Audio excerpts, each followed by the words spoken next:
For years, they were the undisputed kings of Formula One, an audacious energy drink company that defied convention.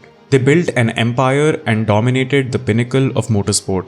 But in the relentless world of Grand Prix racing, even the mightiest can crumble. The once unshakable force of Red Bull Racing is now showing deep, concerning cracks.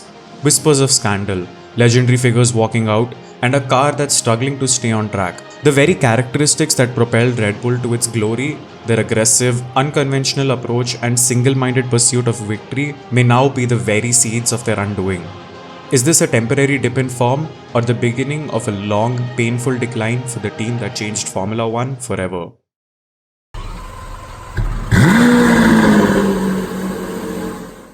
The story of Red Bull Racing's rise begins not in a traditional automotive factory but in the visionary mind of Dietrich Mateschitz. In 2005, the billionaire behind the Red Bull energy drink made a move unheard of. He acquired the struggling Jaguar Racing team for the low price of $1. It was a bold move and an unconventional marketing strategy, aiming to leverage the high-octane extreme sport image of Formula One to promote his rapidly growing brand. Mateschitz's intent, however, was deadly serious. He appointed Christian Horner, then a young successful Formula 3000 team owner, as the youngest team principal in Formula One history. This unconventional choice was swiftly followed by another masterstroke, the recruitment of Adrian Newey in 2006, a design maestro renowned for crafting championship-winning cars for Williams and McLaren. The early skepticism was shattered in 2009 at the Chinese Grand Prix. We got to see Red Bull's maiden victory, a commanding 1-2 finish with Sebastian Vettel taking his first win for the team, closely followed by Mark Webber. This performance, achieved in Vettel's third race with Red Bull,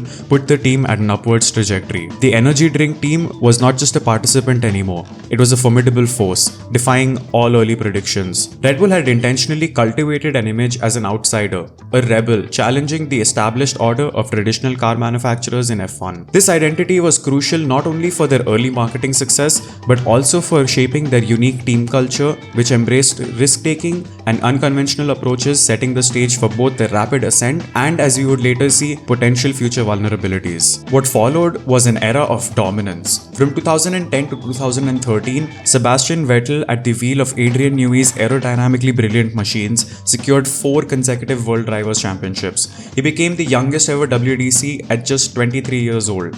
His 2013 season was particularly astonishing, setting new records with 13 Grand Prix victories, including an incredible 9 consecutive wins. In 2014, with new cars came a new fan favorite, Daniel Ricciardo. His infectious personality, broad smile and aggressive late-breaking overtaking style earned him the nickname the Honey Badger. Ricciardo made an immediate impact, securing his maiden victory at the 2014 Canadian Grand Prix, followed by wins in Hungary and Belgium in his debut season with Red Bull. Daniel Ricciardo's arrival brought a new layer of personality and reliability to the Red Bull brand. This period solidified Red Bull's image not just as a winning team, but as a fun, charismatic and unconventional force in F1, broadening their appeal beyond pure sporting success. This cultural element, built through vibrant driver personalities and engaging team messaging, became a significant part of their identity. The next chapter of Red Bull's dominance began with an explosive debut. In 2016, Max Verstappen was promoted mid-season from sister team Toro Rosso, stunning the world by winning the Spanish Grand Prix at his debut race with Red Bull. At just 18 years old, he became the youngest ever Formula One winner and the first Dutchman to claim a Grand Prix victory. Everyone immediately knew he was a generational talent and the undisputed future of Red Bull. The pinnacle of this new era arrived in the intense 2021 championship battle against Lewis Hamilton. Max Verstappen, with the aid of Sergio Perez, secured his first world championship at the end of 2021 and marked the start of another streak of Red Bull dominance. Max's subsequent reign was even more dominant. In 2022, he set new records with 15 wins and 454 points. This was followed by an astonishing 2023 season where he won 19 of the 22 races, an incredible 86% win rate, including a record 10 consecutive victories and securing his third title with 6 races to spare. Red Bull had done it again. A masterful car with a masterful driver behind the wheel who was the sole focus of the team along with the unhappy second driver. History was repeating racing itself. Max Verstappen's extraordinary ability to extract performance from a car that is inherently difficult to drive created an illusion of team perfection and a sustainable winning model. This unique capability inadvertently masked the underlying car design issues such as narrow setup window and sensitivity to external conditions. The team could afford to build a car optimized for one exceptional talent because the talent consistently delivered championships. But this reliance on a single individual created a critical vulnerability.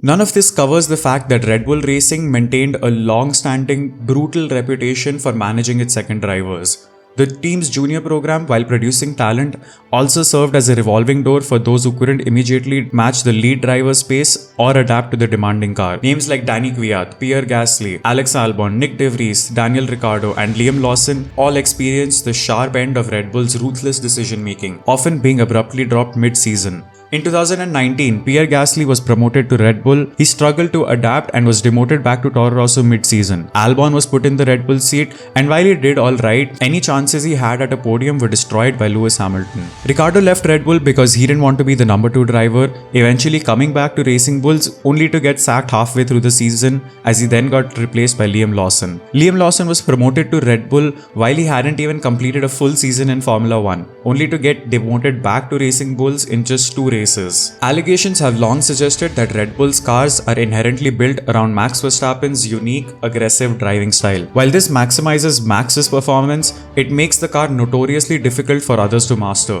creating a significant handicap for his teammates. This disparity was brutally exposed in the 2024 season with Sergio Perez. Despite Max's continued individual success, Perez's performance suffered a significant and alarming decline. He finished races over 14 additional seconds behind Verstappen compared to 2023. In 2024, Perez scored only 152 points, a stark contrast to Max's 437. Crucially, Perez failed to finish on the podium 20 times in 2024, setting a new Red Bull record for non-podium finishes in a season. This widening gap was an undeniable sign of growing trouble for the team's overall goal of winning the Constructors' Championship.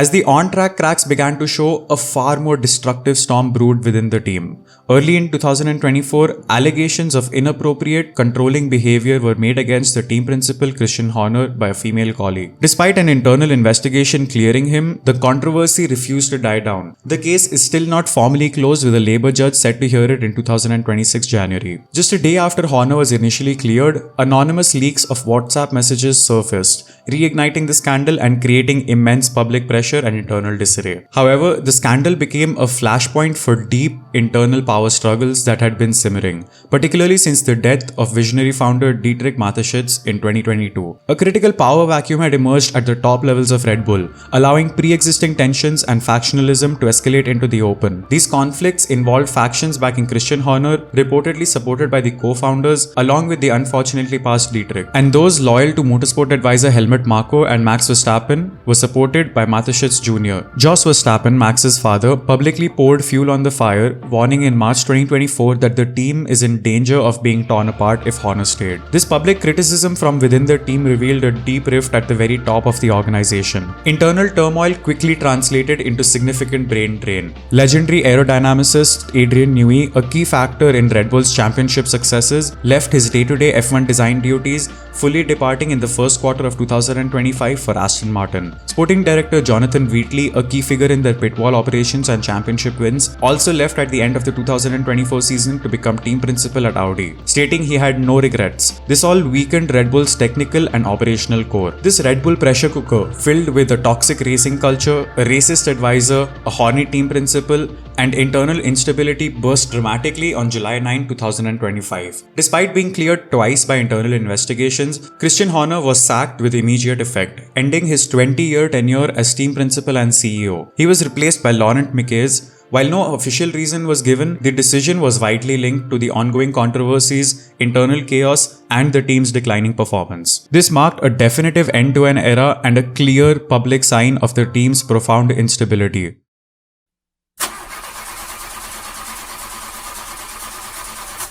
The 2024 season saw a dramatic shift in the competitive landscape as McLaren, after years of underperformance, surged forward to challenge Red Bull's supremacy. Lando Norris with a win in Miami and Oscar Piastri with victories in Hungary and Azerbaijan secured multiple wins for McLaren. By the end of 2024, McLaren had overtaken Red Bull in the Constructors' Championship, marking a significant and undeniable shift in the competitive order. While Max Verstappen still managed to secure his fourth consecutive World Drivers' Championship with 437 points in 2024, the team's overall performance was visibly suffering. The problems deepened in 2025 with the RB21. The car is plagued by fundamental and persistent issues, making it difficult to drive and incredibly difficult to set up optimally. Max Verstappen himself has voiced his frustration, struggling to find balance, while his teammate Yuki Tsunoda is nowhere to be seen in the championship standings. This season, Max Verstappen's effort have been nothing short of Herculean. In 2025, Red Bull remains fourth in the Constructors' Championship with 175 points. A staggering 165 of those points belong to Max Verstappen, placing him third in the driver standings. His teammate Yuki Tsunoda has a grand total of 10 points after taking over the reins from Liam Lawson, who managed to score 0 points over 2 races. This stark disparity highlights the critical reliance on Max Verstappen, who is solo carrying the entire points haul. This, combined with the pre-existing car philosophy optimized for Max, meant that when McLaren developed a genuinely strong and adaptable car, Red Bull's fundamental weaknesses were brutally exposed. The result is a severe dependency on Max Verstappen, where his individual brilliance can no longer compensate for a flawed car package and a non-contributing second driver, leading to a steady and accepted decline in the Constructors' Championship despite his personal achievements. The team's long-standing inability to develop a consistently competitive second driver has left Max Verstappen isolated, fighting a losing battle alone, burdened with the entire team's points haul. This critical flaw, previously marked by overwhelming car dominance, is now glaringly obvious. The downfall is an inevitable systemic consequence of a corporate culture that, while initially drove success through aggression and a single-minded focus on a star driver, ultimately became unsustainable. Despite their current struggles, Red Bull Racing's legacy in Formula One is undeniable. From their unsuspecting entry to winning 6 constructors and 8 drivers titles under Christian Horner's leadership, they fundamentally changed the sport, proving that an energy drink company could indeed conquer the automotive giants. However, the future is shrouded in uncertainty. Can Red Bull rebuild from the ashes of internal conflict and technical struggles? With key personnel gone, their team principal since day one sacked, and their star driver looking for a team change, the team's very survival as a top-tier contender hinges almost entirely on retaining Max Verstappen. If Max leaves, the downfall accelerates dramatically. But the conditions that would make him stay, stability and a consistently competitive car, are precisely what the team is currently struggling to achieve due to its deep-seated problems. If you've made it to the end of the video, I really appreciate you watching it, and I hope you enjoyed and have a nice day ahead.